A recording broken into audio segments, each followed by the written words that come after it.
ये हमारा जो पीडीएम बना है, हम अपनी बहन के साथ सिर्फ इस पार्लियामेंट के चुनाव की हद तक नहीं रहेगा, बल्कि उत्तर प्रदेश में इसको और लेकर आके जाएंगे।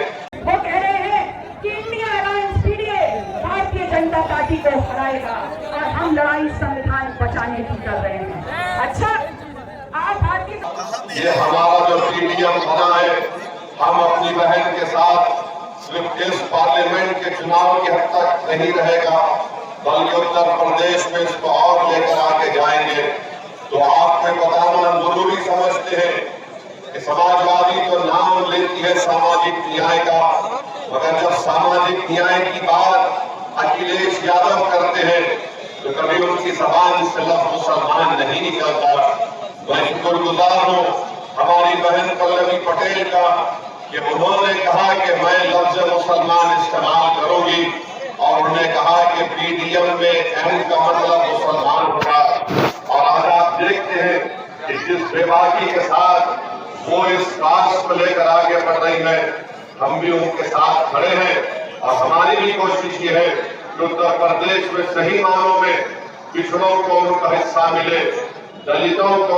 यूपी के 80 लोकसभा के सीटों में समाजवादी पार्टी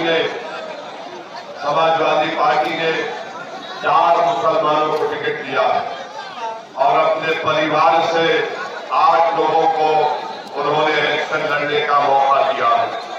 अब आप बताइए कि सैफई का ये परिवार अगर 8 लोगों को अपना उम्मीदवार बनाता है और बात करते हैं कि ये पीडीए की, और ए का मतलब कभी कहते हैं आधी आबादी तो कभी कुछ और कहते हैं।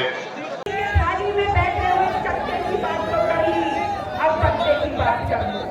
वो कह रहे हैं कि India alliance PDA Bharatiya Janata party को हराएगा और हम लड़ाई संविधान बचाने की कर रहे हैं।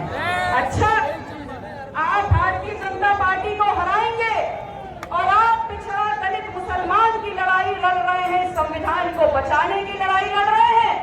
तो आपसे सवाल पूछती हूँ कि ये कहाँ थे पिछड़ा दलित मुसलमान को बचाने वाले, जब पिछड़ा लखनऊ की धरती पर 69,000 शिक्षक भर्ती के घोटाले में छात्र कूटा जा रहा था, तब कहाँ थे? जब यही पिछड़े समाज की जमीन, उनके खेत इलाहाबाद और बनारस जहाँ से इनकी सत्ता चलती है, वहां पर प्रशासन हथिया रहा था लाठी के दम पे, तब ये पिछड़ों की राजनीति करने वाले कहाँ थे? ये कहते हैं ये दलितों की राजनीति कर रहे हैं, दलितों के लिए लड़ रहे हैं।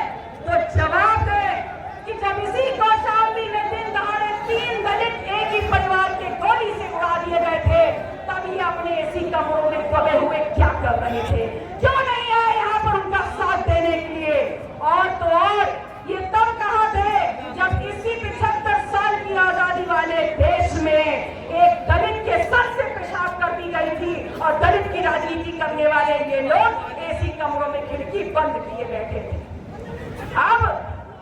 अब कहते हैं कि हम मुसलमान की राजनीति कर रहे हैं, मुसलमान के हक और अधिकारों के लिए लड़ रहे हैं। अरे जनाब, आंखें